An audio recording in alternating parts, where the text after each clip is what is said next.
welcome to another episode of Behind the Dreamers. I'm Jennifer Loading, and we are talking to the achievers, the creators, the magic makers, and the dreamers. These are our friends, these are your friends, and they are living the extraordinary.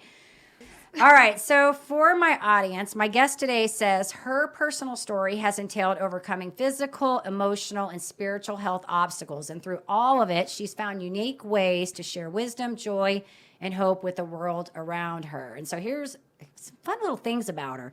She's an author of multiple publications, screenplays, and books. She writes epic adventure fictional novels under a pen name. In 2018, she wrote, directed, and produced the short film The Face of Suicide. In 2013, she was the assistant art director for a feature film about the tragic reality of human trafficking. So this just gives you a little taste of what she's up to and what she's done. So we're super excited to get her on. But before we do that, before I officially welcome her, we've got to do a shout out to our sponsors, right? We got to get this in. All right. So today's episode is brought to you by Walt Mills Photography. If you are a creator needing post-production, consultation, or promotion, Walt Mills is your guy. Whether short films, YouTube films, photography work, or a new headshot, he can help you find a solution to match your needs. To learn more about Walt and his work, go to photosbywalt.com. We also want to give a shout out to our friend Chris Clow of Upbeat Media Productions. If you are in need of turnkey special event production, Clow is your go-to. To learn more about him and his work, go to upbeatmediapro.com. All right, we got that done. Bam. All right, so our guest, Nicole Elizabeth Smith, is the president, founder, and chairman of the board for the Treetop Clubhouse, a 501c3 nonprofit organization that provides curriculum and resources to students, guardians, and educators. And what they do is they support long-term health and well-being of vulnerable youth, at-risk teens, and young adults. So cool stuff going on there. She's also the owner of Fine Pearls Media, a digital marketing company that offers services such as website development, corporate branding, all the things, right? In everything that she has going on, Nicole continues to fundraise. She does community outreach to raise awareness about at-risk teens, give support, provide resources, and shed light on human trafficking. So welcome to the show, Nicole. Thank you for having me. I'm excited to be here. Yeah, we are. I'm going to say it. Super excited to have you here today. That's my word. I love it. It's not just excited. We're super excited. And until you read that bio, I thought I did a lot of stuff. She does. I like her bio. Like I looked at this, because I have them send me the bios. Right. And I look at this, and it's so hard because so many of these people that come on here do such incredible things, and it's like, what do we want to highlight here? Right. Because it's hard. Like they just have so many great things, and she's just one of those people that has done a lot of cool things. All the things with all the stuff. It's good stuff. All right, so I want to open this up, and I'm like, where do we start? Yes. I think maybe what we do here is let's talk about the treehouse. Yeah. Talk about that, how that came about for you, because I think this is a really important thing to you. So let's start with that. It is, yeah. So the Treetop Clubhouse, I call it treehouse. I said treehouse, the treetop. A lot of people refer to it as treehouse. I'm like, treehouse sounds fun. Yes, it does. Right? Yes. Yeah, it's one that... I mean, with stories, I think there's like so many starting points. And so even with like this one, I feel like it started in a lot of different places and then all kind of converged in the center like a web. But this was something that back in 2018, I was asked to come speak at a high school. It was a difficult situation. There were these young girls. They were dealing with a lot of heavy topics. And so they said to me and these two other women, we all come, we all talk. They're dealing with so many different things, all these kinds of different obstacles with trafficking, with drug abuse, with teen pregnancy, just all these very difficult issues. And so they said if you'd come in, if you'd prepare materials, talk to them, show them that they matter, that they have value, that will hold the most weight with them. So we traveled out to Ohio. We were at this high school. We spent a week in there. And I just felt so strongly that there were so many things in these girls' lives that were out of their control. Things that they had no say over, that they couldn't change about their situation, their housing, their schooling, anything like that. But if they could understand, that there are certain things that you can still make choices on, that you still do have some control over, that you can kind of take the reins on, that would really help them the most. And so talking about the idea of like joy versus grief in their lives. So I didn't realize how much that was going to resonate with these young girls, because that is a very hard topic. How do you approach that with younger audiences? And the program director, she, spoke to me afterwards and was like, hey, this is so awesome what you guys did here this weekend, but when y'all leave, you go back home, what do we have to like carry forward with these girls? What can we keep using to implement and helping them? So this whole project kind of came to life, and she was like, well, what if all these girls, write these letters to you? Maybe you could write responses to them. And so I was like, okay, sounds good. I don't know what that'll look like, but let's do it. So I started getting all these letters from these girls, and it's their story and what they're facing. And, some of them asked to remain anonymous because they were difficult topics. But all of these things came together, and it was one of the first books that I had published. It was called I'm an Overcomer, and it was the response to them and everything they were going through. So at the time, I loved writing. I loved figuring out ways to help people, giving back, like all of that. But in my mind, it was still a one-off situation. It was just something that I had done. And my husband kept saying to me, like, I see you going and traveling and speaking at schools and publishing books and having a bigger influence than just this one, isolated, scenario. And I was like, that sounds great, but how do I do that? You've got a full-time job, you've got, all these other things pulling you in different directions. And it wasn't until the end of 2020 that it kind of was like, okay, no, it's really time. Like, let's really do this. And so at the beginning of 2021, we formed the nonprofit, we built our board of directors. And so here we are almost 2 years later, and the Treetop Clubhouse lives and breathes and is doing exciting things. So. Wow. I think this is so interesting too, because our guest that we interviewed before you, she helped speakers speak. And so I'm like, I love it. It's kind of like we just kind of sort of transitioned into this next Yeah. conversation about you going and speaking and doing all this. And so this 501c3, did you share a little bit about what you talked about? It's helping with, we talked about outright risk and human trafficking, all of that stuff. So you guys are providing resources to the to parents, to the different organizations. Tell us a little bit about that. Yeah, so we kind of have a three-prong approach Okay. to who we're trying to reach out to. So one is kind of a category that we call learners, and it could be anybody. It could be students, it could be at-risk teens, it could be adults that just want to personally develop themselves and grow. It doesn't necessarily have to be, high school or college age or anything like that. So anybody that wants to, grow as selves as a person, that's kind of that one first bucket. Okay. The second one is anybody who is in like a parent guardian type role. They could be a foster parent, they could be an adoptive parent, it could be a grandmother or something that's caring for somebody else in the family. But the bottom line is it's somebody that has other people, younger audiences in their home, that they're responsible for their learning and education and development. And then the third bucket is what we call educators, and it doesn't have to be limited to teachers. It could be community volunteers, people working at Boys and Girls Clubs, mentors, coaches, really anybody that's helping people external to their household learn and develop and grow. And so everything that we create, resource, curriculum-wise, anything like that, it's approaching it from those three perspectives. So it's either for the individual, for a parent, or for somebody who's an educator. Got it. Okay, this is awesome. And I know Chloe doesn't know this, but you and I talked offset, because I always, if we don't know them immediately, I always have to feel like I go through this little vetting process where I'm like, I got to know what you're about, right? And I told you that because we're always trying to find these like authentic people that have these sort of unique stories. Well, she was introduced to me by Cheryl Powers, and you remember Cheryl. Yeah, Cheryl's She great. wrote me a message. She kind of, I think, connected us via email, and she's like, you two need to connect. And she said she's doing something that I think you need to know about. And so we jumped on a Zoom, and one of the questions I remember asking you, I don't know how I worded it, but the question was something about, how did this come about for you? Because she started talking about this holistic way that she's doing things, and I'm like, you have to have gone through something to have that kind of that I feel like that mindset. Yeah.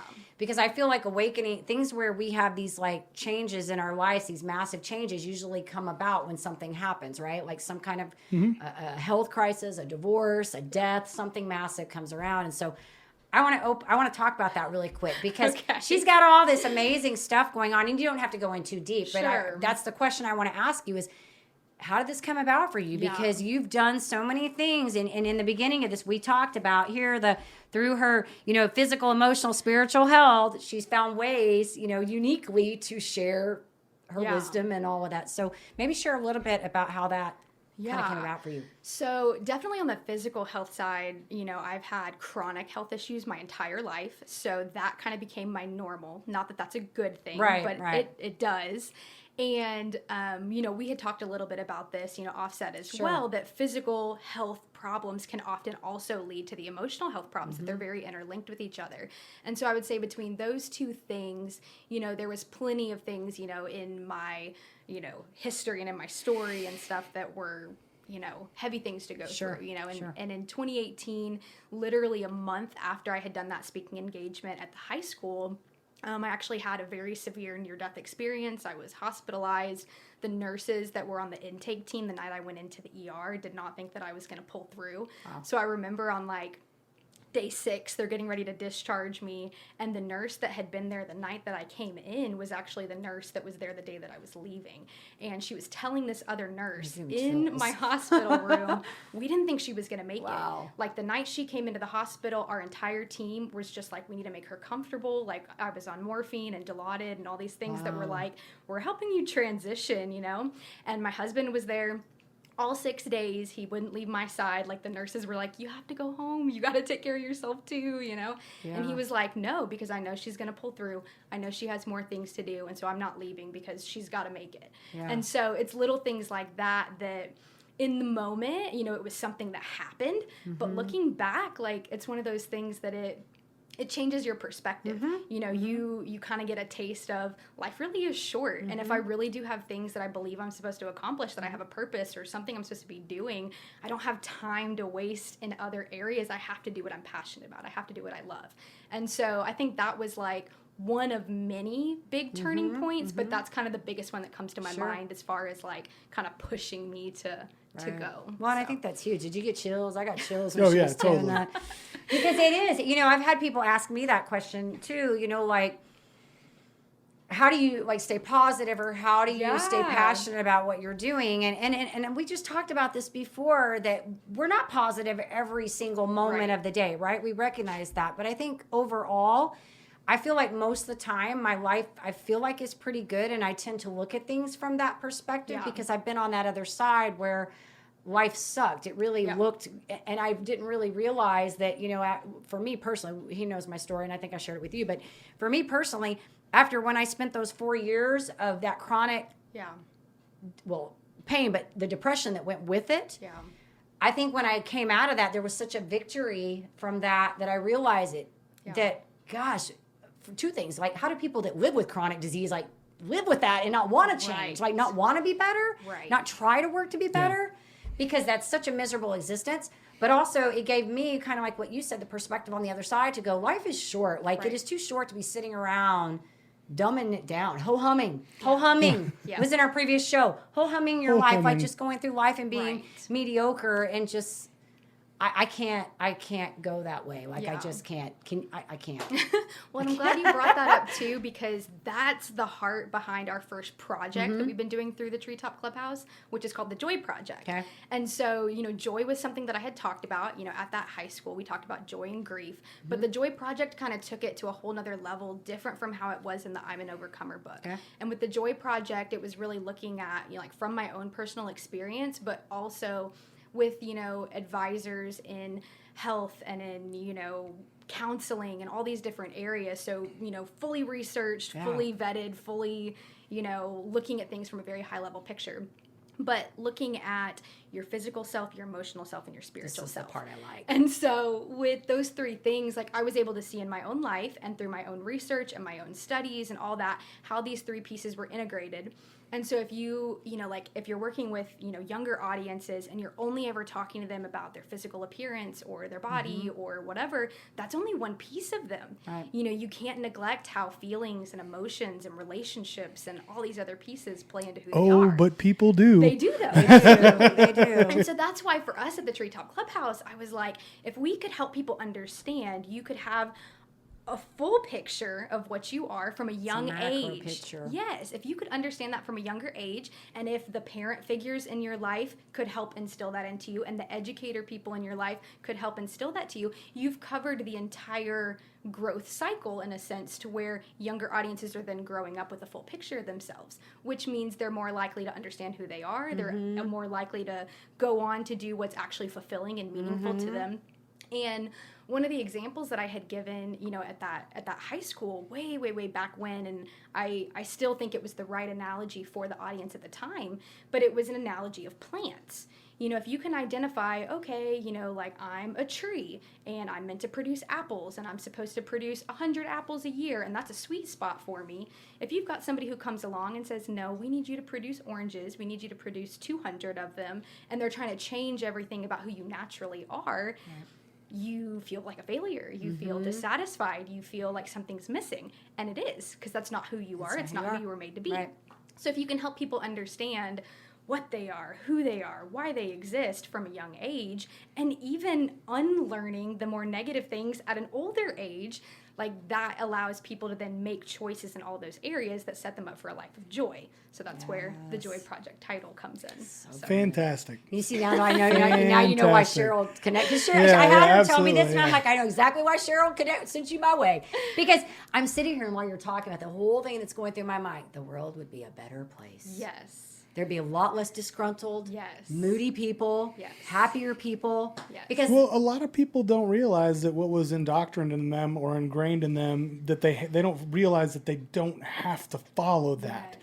And when you ask those kind of people that question, the one question is all you got to ask them, what do you want? Yes. And they have such a hard time with that because some of them will go like, well, my mom wants me to do this. Right. Or my dad wants me to do this. Or my husband wants me to do this. It's like, I'm not asking you what they want.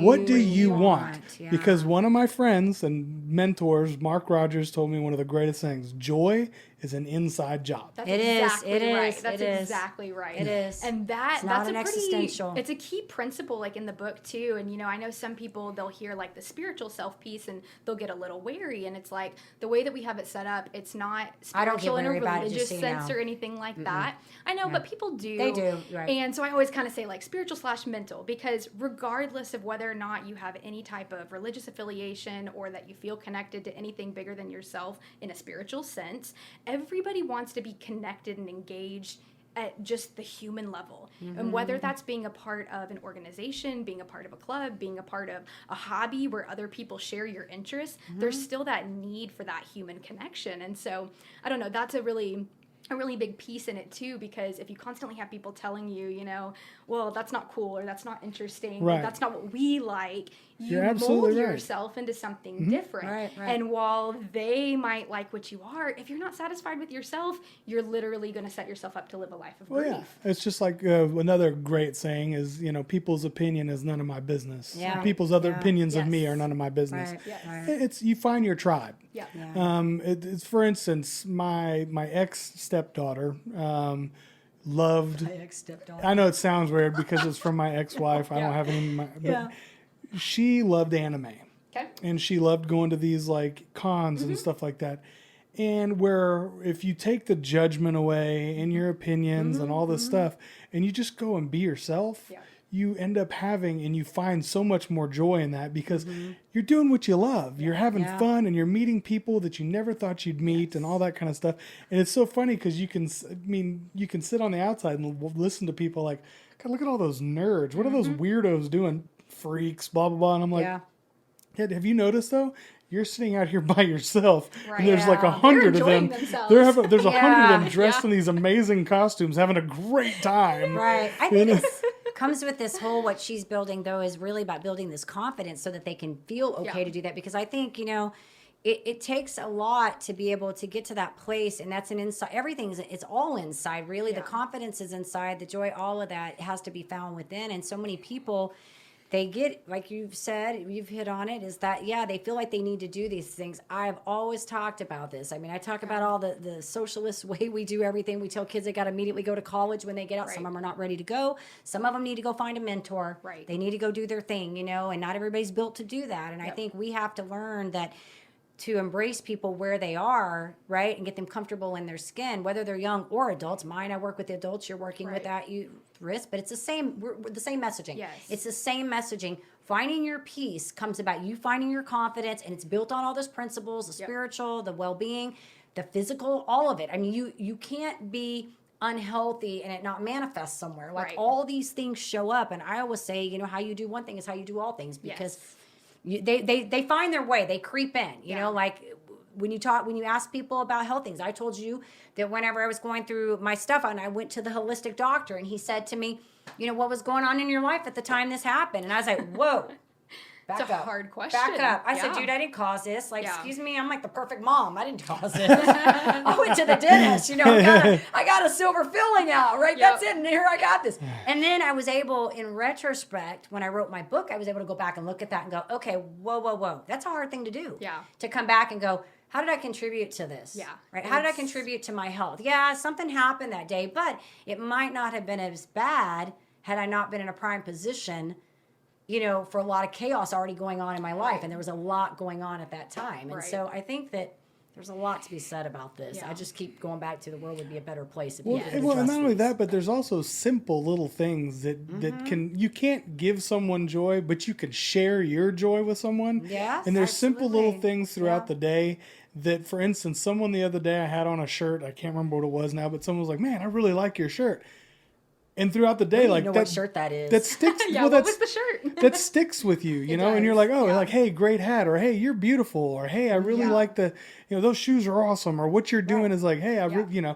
anything, any kind of little bitty thing that you can give someone. Like I say hi to almost everyone. Yeah. Now, not everyone says hi back, and Right. some people look at me like I'm a nut job, Right. but Yep. that's But you just do it because you don't I do it think because about that's yeah. who I am. That's Right. Yeah. Well, and I think that's the point is, just embracing who you are. I think that's great. I think what you're doing, like I said, the day that I talked to her, we were on the Zoom for a while. It was like we was, needed to yeah. go because we both were like, Right. like we got things to do, but she has such incredible things. You've got this digital marketing company too. And I think, didn't you get an award or something for Yes, this? we did. Over the summer, we were actually awarded a top content marketing agency award for Dallas, and so that was pretty exciting too. That's awesome. But Congratulations. yeah, on it's there's so many different pieces to the puzzle. But Yeah, no, I love it. I think this is great. And I think everything really, because you're writing, I mean, I feel like it really all overlaps. It does, yeah. And that's the great thing about this is that, if you had different things going on, it's really pretty crafty here because if you were like, I'm a medic over here and then I'm doing Right. writing over here Yeah. and then I got digital. No, your Yeah. stuff is really kind of they are pretty well overlapping. integrated. Yeah. So and you do fictional novels under a pen name and you've done these you did a screenplay and Yep. this is incredible. Thank you. Creative. Thank I you. love it. I love Yes. it. Love all the creative. So I want to ask you kind of a serious question because you did say a couple things and you told us, when the pandemic hit and all that. So what do you feel like's been probably the biggest challenge in getting, all these pieces? Because I feel like they're all really come together for you. I feel like everything's kind of have, come yeah. together now. So Yeah. it's not like, oh, I'm looking at this and I'm thinking this and I'm thinking this. I feel Yeah. like you got it together. So what do you feel like has been like maybe the biggest challenge you had to overcome to kind of get, Yeah. everything in this joy place for you? Well, I'll say this. For a long time, I didn't follow my own wisdom, my own advice. And so while I'm over here telling people, do what makes you passionate, do what brings you joy, whatever, I'm also at the same time like, I can do everything and I can, spread myself thin and do all these little things in all these different areas instead of really focusing on the specific things that I was passionate about. And I had two different friends that came to me at completely different times. They don't know each other, so it was kind of wild what both of them said to me. But one of them said to me, Nicole, you're going to have so many opportunities before you, and you cannot say yes to all of them. That's good You may advice. want to, but you can't say yes to all of them. You can only pick the ones that align with where you're trying to go. Yeah. Well, you can't go in every direction at one Right. time. You have to pick. And then the other friend said to me, Nicole, you can do anything you want, but you can't do everything. And it was almost the exact same piece of advice, but from two different, friend sets. And at the time, I was just like, yeah, okay, sure, good advice. I agree with that. I tell people that all the time. And then at the same time, I'm trying to work a full-time job and do an agency full-time and a nonprofit and publish all these books and all these different things at the same time. And my health caught up with me. And it was like, okay, now you have to start this new medication. It was chemo. It was something that just kind of knocked me off my feet. Sure, And it sure. was like, I can't go work 40 hours a day at a full-time, desk job and do all these other things that I know that I'm supposed to be doing. I have to pick. I have to choose between them. So, had a kind of come to Jesus moment, if you will. I say that one and too. I was I had like, a lot of those. yeah. And I was like, I have to pick. I can't keep doing all of it. Right. I'm burning, both ends of the wick, and I'm tired, and I'm getting worse health-wise instead of, really taking the time to rest.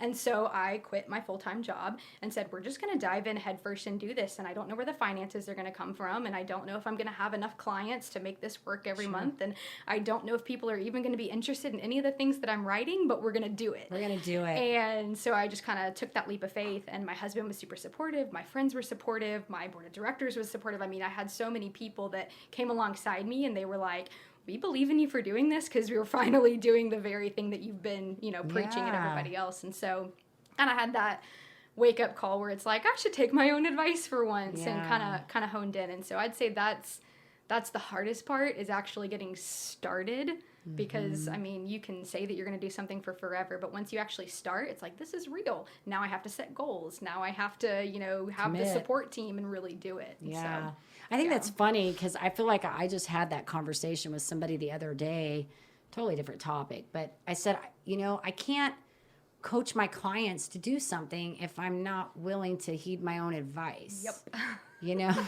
Yes, I do. And so I feel like we have those moments, when we're in those positions where we're helping other people, where we do that. We go, this is really dumb what I'm doing right now, and I'm telling other people not to be doing this. Yes. Yes. It's like, Mine was something a different doesn't story. add up. Mine had to do with family, because I'm like, I talk to people about this, and yet here I am doing this right now. Like, no, we're not going to go there.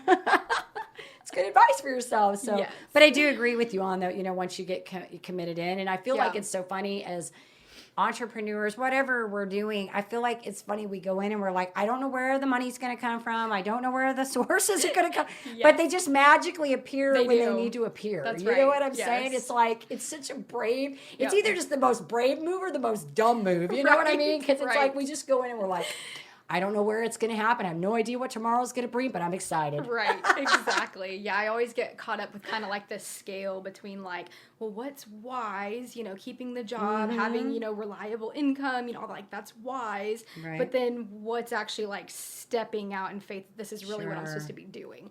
And so that's kind of like a hard scale to kind of like tip back and forth between. Yeah. But I took the leap, and so far so good. It's so working out for we're here you. today. Yeah, it's exciting to see all this happening.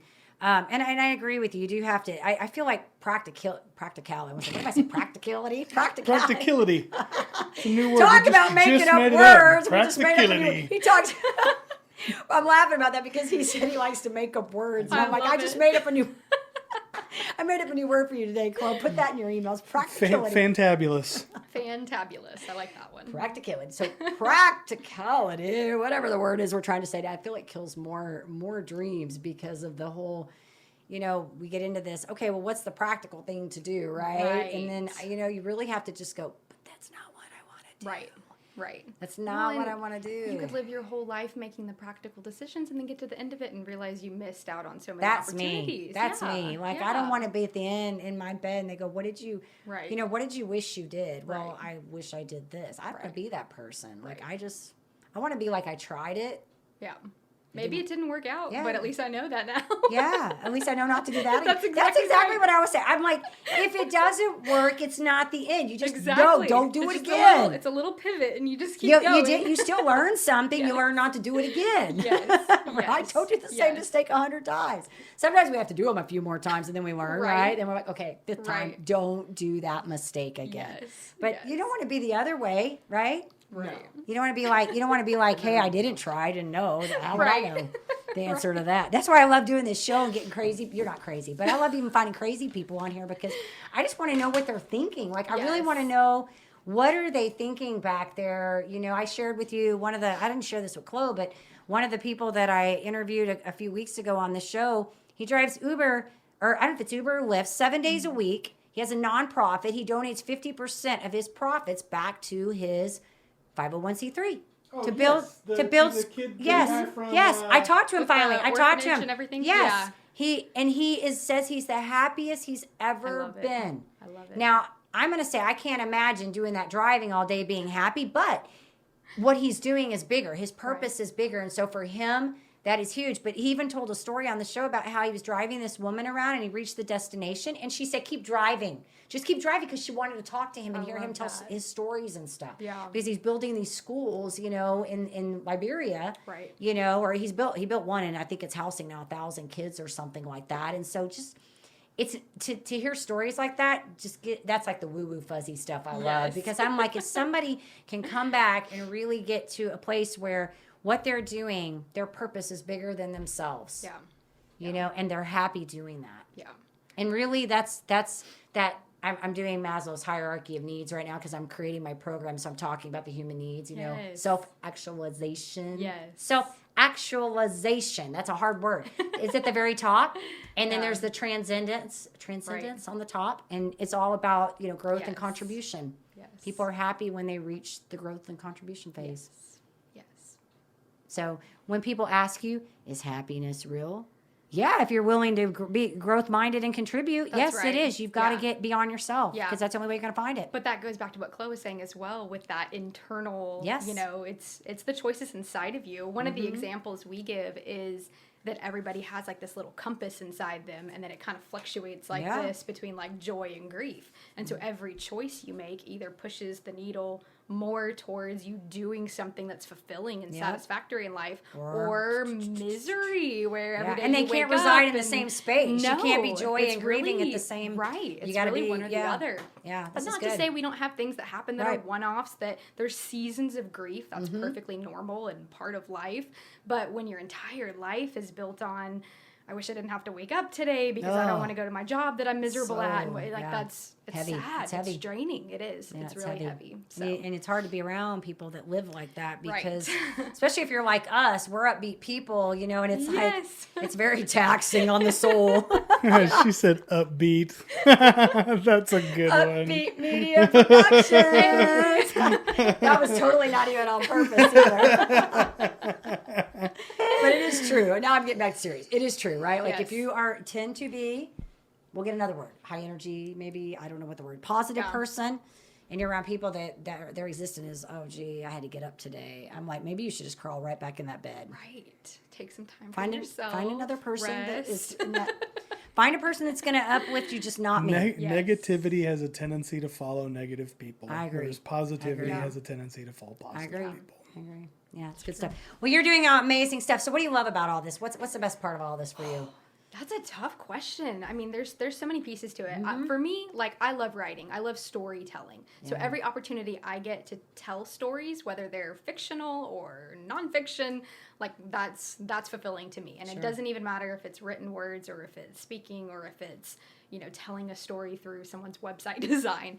That for me is the thing, the best thing. Yeah. So your fiction novels. My daughter loves to read fiction. My oldest daughter. So what kind of books are we talking about here? Where are they? What are they called? I would say if you think of something that's like a cross between like Lord of the Rings, dystopian future, Hunger Games, Are you going to give me this list so I can tell her to go look you up? Yes, but offline because it's a secret. I know. You got to tell me. You got to tell me because I have a feeling she's going to want to read these. My oldest daughter loves fiction. Yes. And she likes all that stuff. Yes. Like, what is that show, that series that was on for a while? Oh my gosh, I'm drawing a blank. Game of Thrones. Game of Thrones. She likes all that. Yeah. They have games. Well, I love fiction too, and I think it's funny when people like my wife she likes reality TV, and I don't get it. Yeah. It's not something it's not my. I mean, I understand some people like watching the drama and stuff like that. I'm like, but it already happens everywhere. Right. I like stuff that just out there. I like stuff that doesn't really exist. Yeah. Like if I'm watching something and they make me believe that there's like a dragon there or something, I'm like, okay, that's really cool. I love that too. Yeah. Yes. So that's kind of the style of the novels. You have to tell me some of the names of them, so I'll send them to her to check out because every maybe I'll get them for her for Christmas because here's the thing. If she hasn't read it, somehow found it, every year I buy her, I'll either get her like a book, like a gift card to get books, or I buy her a book. But it seems like every time I get her something, she's like, I've read that.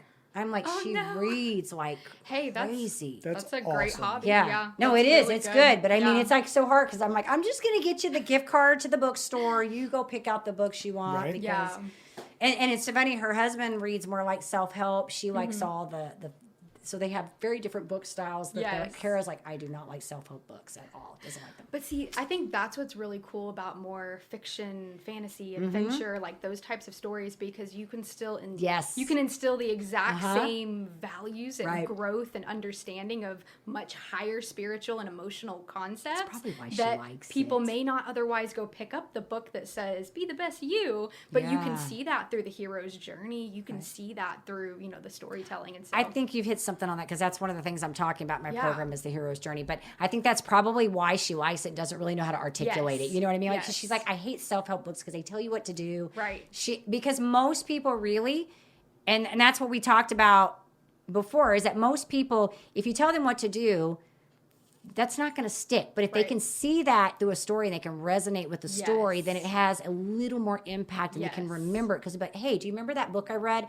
And that was about so-and-so and so-and-so overcame this and hero's journey. Yes. You know, the It monomyth. always is. It right? always comes back to that. I think for a lot of people, that's preferable because it's something that you Mm-hmm. Yeah. can step outside of yourself and not feel like I'm having to do all this work, Yeah. but still see the story and say, I want to be like that person. I want to Yeah. go, on this epic adventure and Right. all No, I that. think it's good. I think it's good. I love it.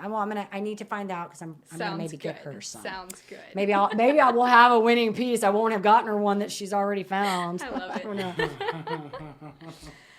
All right. So what advice would you have for somebody maybe starting out? I don't know if we want to say because you've done so many things, but maybe just in the entrepreneur space. We'll just generalize this. Maybe some advice for somebody that they're wanting to start something. They got a big idea and they want to bring this to the forefront. I think I'd elaborate on what I said earlier about just actually starting it. I think that for a lot of people is the biggest hurdle because I think it's easy to sit down and have the ideas or the thoughts or, whatever about what the possibilities are, but to actually start and get over that first hurdle, that's really what allows you to then bring alongside other people that could help you reach that goal, to start setting the goals yourself, to figure out what it is that you're trying to actually achieve. Because I know with the Treetop Clubhouse, my husband said for years, oh yeah, I can see you doing this. I can see you traveling and speaking and going to schools and publishing books and whatever. And it sounded great.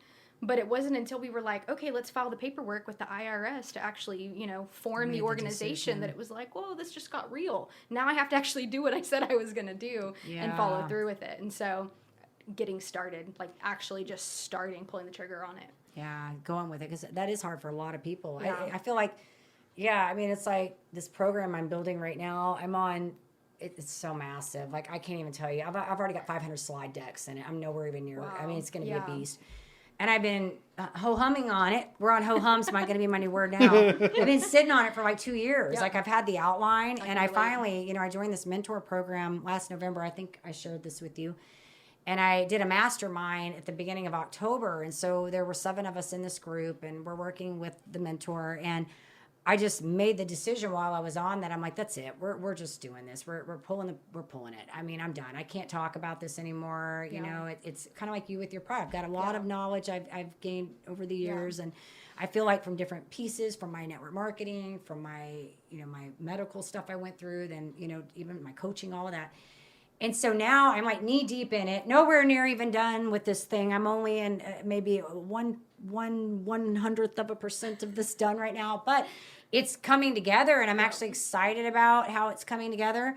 But it was that decision that I was just stuck on, and I know why I was stuck on it because I know it was going to be a beast. I know that it's going to be hard to get this done, and because I'm trying to create the monomyth, the hero's journey through this whole thing. It's not about let me show you everything you can do.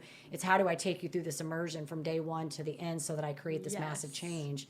It's not me telling you, oh, you need to eat right, or you need to think about the people you're hanging out with, and you need to think about it's for entrepreneurs, or you need to think about what is your unique selling proposition. What are you even pitching, and are you building? It's walking from the beginning of how do we build the dream, how do we build you as a human being, and how do we build your business, because these pieces have to go together. That's right. So the decision, it's the decision. It always comes down. It comes down to that. Once you make it, it's like. It doesn't mean it's easy after No, that. But no. like you were saying earlier, I mean, the right people just show up at magically the right time do. to be there to support you through it. And that's what's happening with the Treetop Clubhouse. As soon as we got the Joy Project, like the first piece of it pushed out, all of a sudden it was like, oh, well, we have this school over here that's interested in this, and we have this program that's interested, and we have this ranch that we're building for at-risk youth, and they're interested in, you know, these kinds of resources. And it was like, whoa, like the need's there. We just had to go. We had to do it. You had to put it into the universe. Yeah. Put it out there. Yes. That's what I would say. You got to put it out there. Yes. And then the people show up. It's kind of like, what is it? The teacher arrives when the student's ready to learn. Yes. Like you hear the same thing. I love that when I'm coaching people and they'll be like, hey, I heard this. And I'm like, wow, how many times have I said that to you? Right. I guess you were ready to receive. But people get it in their own time, and that's fine. But they hear it when they're ready to hear it. It comes, right? It shows up at the right time. Is that Chase talking to us? Yeah, right. He's like, I'm adding to that. Right on. Right on. Well, this has been fun. I think we need to do some fun rapid fire questions. You've got so much great stuff. I know we could talk forever about everything that you're doing, and I'm so excited to really just kind of watch you grow, keep growing Thank through you. this. I think It's that's exciting. the fun part of this. But I think we need to do some fun questions. What I do you agree. think? I agree. You guys I do. anything you I want do. to start? What is your favorite guilty pleasure food? Oh. Ooh, that's a She's tough like, one. wait a minute, off topic. Okay, there's this company in Plano. I don't remember for the life of me the name of it, but they make this toffee that has like almond and milk chocolate in it and whatever. And every time I go to the state fair, they always have a little booth and they're selling it there, and it's delicious. She's like, So I'll like buy extra and keep it in my freezer, and every once in a while I'll just go sneak a piece. 'Cause it's Do you the keep it for a bomb. long time? Like you Yeah, haven't, yeah, it's you'd be really like good. I mean, me. they're located in Plano, so I'm sure I could just drive over to their shop and buy more. But it's like I bought it at the fair, I got it in the freezer. That's all I need, Yes. right? Yeah. And it's so good. I'm feeling you there. I'm feeling because I do that with stuff. It's like I don't want to have it too handy because I don't want too Yes, much, but just buy a yes. limited amount. Just a piece Keep it here in and there. there. I right now it's so funny. We bought for Halloween. You know, I had my daughter go buy candy for Halloween when she did it on the day of Halloween. So she comes back with a big bag of Reese's peanut butter cups. I need Nice. peanut butter. The little pumpkin ones. Peanut No. Oh no. These are the big normal ones, and they're Oh, green and they're white chocolate, and I love white chocolate. Oh, that's awesome. I do And they're- too. but So here's the thing that Reese's, I don't know why they don't capitalize on this. The best Reese's peanut butter cup Yeah. are the Reese's eggs The at eggs. Easter because No, it is that's true. more chocolate and more peanut That's butter. true. They're huge. He loves That's peanut true. butter. That's why we're talking. My I'm a husband, peanut butter fan. he agrees with you. He'll I swear will- that up and down. Do you I want will some go- Reese's Yes. peanut butter cups? I got a whole bunch. Oh, of no. them. No. Only the eggs. Eggs. I will go buy the That was good. eggs and I will literally put them in the freezer and Yep. keep them for as So long if I as get a bunch possible. of those, I can bring you those. Yes. You want those? Tons. Yes. Oh, I have they're a the whole best. bunch of Reese's You peanut just butter start cups looking right March, now. April. You just be on the Like lookout. they're I the pulled best. one out the other day, and I'm like, I need a bite of white. Like I don't eat that stuff because I can't. I get Right. the sugar makes me sick. Right. I'm like, but I need some of that white chocolate. Yep. So I got a Cutco knife out because I still have those. Yes. And I pull it out. You remember Cutco? I've had it for 20 I years. used to sell I've had Cutco, it for 20 That's years. Like the amazing. knives never die. So I pull out my white steak Cutco knife, right? I gotta cut the peanut butter thing in four quarters because I want the white chocolate, just the quarter. I could eat that for 4 days. Yes. And it'd probably take me 10 That's because right. I don't eat it every day. So I That's could put right. it back in a Ziploc bag, stick Yep. it back in the freezer. It'll Oh no, last. see, know? I couldn't. I have to eat like 4 or 5 Reese's That's why you peanut don't want butter me to cups. bring you. That's I gotta, But- you just let me know if you want it, but how much? So, and for your husband, if he likes peanut butter like I do, they make a 1 pound Reese's peanut butter cup that Wow. is this big, and you Wow. do have to no way. Like I cut it and I have to eat a very thin slice because that's all I That's can a handle. lot. Well, I yeah. like peanut butter. I do about a spoon every day, a tablespoon out of Nice. the Smucker's crunchy peanut butter. Very nice. Yeah, every Very day. I nice. love peanut butter. But it's even better when it has chocolate on it. Yes. Oh yeah. So, anyways, but if either of you want any, by the way, I have tons of Reese's peanut butter cups. Noted. Nobody has eaten them. Where I'm like impressed. Nobody's touching them. Well, what is it? Sam's is selling the bin of big, yes. 350 Oh my goodness. Reese's That would peanut. take me 20 years. I walked by and I looked at it and I was like, that's just evil. They would rot in my That's house. so mean. But kids can do it, They Yeah. that's just That's awful. lunch. Yeah. Why yeah. would they Well, when I do was that? younger, we used to be Butterfinger and Dr. Pepper. When I was in my 20s, every day Butterfinger and Dr. Pepper. Yes. Like Those are my two favorite I growing cannot up too. imagine. Whatchamacallits. Those are good too. Whatchamacallits. Those are I good haven't too. had The in a peanut while. butter in there and the Yes. crunch. Yes. Oh, That's a good yeah. combo. Yeah. Okay, we're off candy bars. No more candy bar talk. All Not very right. rapid fire. All right. So You're besides right. all your amazing books, do you have another favorite author? Ooh. Or maybe a favorite book? Maybe that'd be a little easier. just a favorite book, maybe a book that you can think of that you read that was like. I have a lot of favorite She's books. like, oh gosh, I just opened like. Stumped Ooh. me. You stumped me. Okay, so are they all fiction that you like, or you have some self-helps that you like? I read a little bit of everything, and I read a lot of stuff that's like research-based kind of things too. So my husband and I, we study like Eastern teaching methods and things like that. And so a lot of the books that we read are like from that perspective as well, as opposed to Western. She's also speaking my language. So, Yep. Wow, I don't think I can Okay, answer well, that. we're just That's going to a say you lot. like a lot. You I read like a lot. of Okay, books. you read a lot. You have one, Chloe?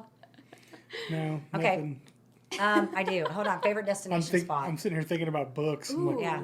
Yellowstone National Park. She came up with one. That's she got our bam, She favorite got that place. fast. Favorite place in the whole world, Yellowstone National Okay. Park. Especially if you go in May, then it's baby season, so there's little baby bears. there's It's Oh. wonderful. I learned random. I am chock full of useless knowledge. Literally, there is a 5 square mile section of Yellowstone National Park where murder is legal. Oh Really? yeah, because where the 4 states converge. Yeah. I did know this. And I was like, it's terrifying. yeah. Don't None go. of- Don't go it's in that. Don't go in that terrifying. Yeah. section. And But the bears also, have a field day in there. and also there's a they reintroduced the wolf back into Yellowstone did? a few years ago. Yep. And when the wolves left, the ecological toll that it took on Yellowstone was incredible. Yeah, it really did. It was change a lot. amazing. Yeah. I've been there. Yeah. Just That's one place I've It's been. worth it. I mean, It's you rent a gorgeous. car, you're driving. Like, we don't necessarily get out and do like a ton of long distance Sure. hiking. We might do some short things for specific sites, but we drive around and just look for animals. And I take my camera and shoot photos of bears and Yeah. stuff. And it makes you understand why Jack Dutton is able to kill people to keep his property. There you go. There you go. There you go. Well, when I was in Montana over the summer, we got to see a porcupine climb up the mountain. That's for fun. free. Yeah, I used to see all kind of wild things over there. But I like haven't been to that. Yellowstone. I think my sister's been there, and a lot of people have been there. I've not been It's there. beautiful. I love it. Yeah. May's the time to go. Yeah, very cool. All right, you have anything else? Because I got one last. Okay, one last question. What's in your Amazon cart? What's in my Amazon See if she cart has right anything. now? A book that she can't read. It's probably a book. It probably is. I don't necessarily keep them in the cart, but I have that little like save I'm for just later. messing with you. I have that too. I'm messing with you. It made me think of Brian when Brian Flanagan was on the show, and I said, "What was the name of that book?" And he's like, "A memory book." You saw the clip I put out was a memory book.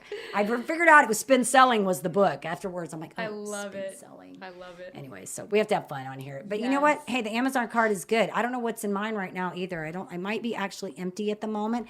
I did have to buy my son a new LED light because That is so funny because that's what I have in my cart right now, LED lights. well, But this is for a fish tank. Yeah. Mine are for work though. This is for fish big tank. LED lights. I did just buy one like 4 days ago, and it was for setups like this and everything for my little home office. So, Yeah. but it's But already arrived. is it as cool as my Millennium Falcon Nothing desk will light? ever be as cool as that. Star Wars, fun stuff. All right, well, this has been amazing, Nicole. If our Yes. audience wants to learn a little bit more about you and what you've got going on, where do we want to send them?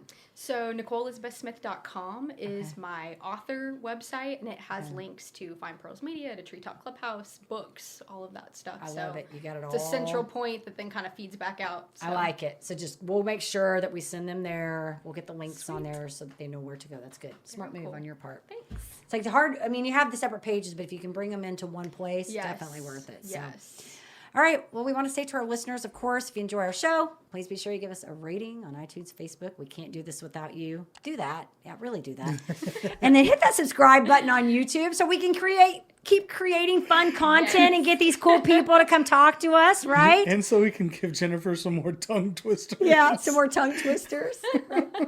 Hey, I did pretty good on this one. The last one, I could not talk. My brain sometimes works a little faster than my mouth, and I I can't. Do you have agree. that problem? I do, yeah. I I'll feel like start my saying gibberish, and people are like, "Are you good? Like, are you having a stroke?" yeah, And no, I'm like, it's my just brain me, is I'm going. fine." Yeah, my brain's going I know about what I 90 mean miles to a say. minute. I'm thinking about like, okay, I'm talking now, but I got the next thing I gotta make Yes. sure that the next question comes together. Yes. All right. So we said all the important things, and we do want to leave you guys with a final parting thought. Show's been fun. And this will go back to your point about starting. All right. Everybody pull it together. We're laughing too hard. In order to live the extraordinary, you must start. Every start begins with a decision. You guys take care, be safe, and be kind to one another. We will see you next time.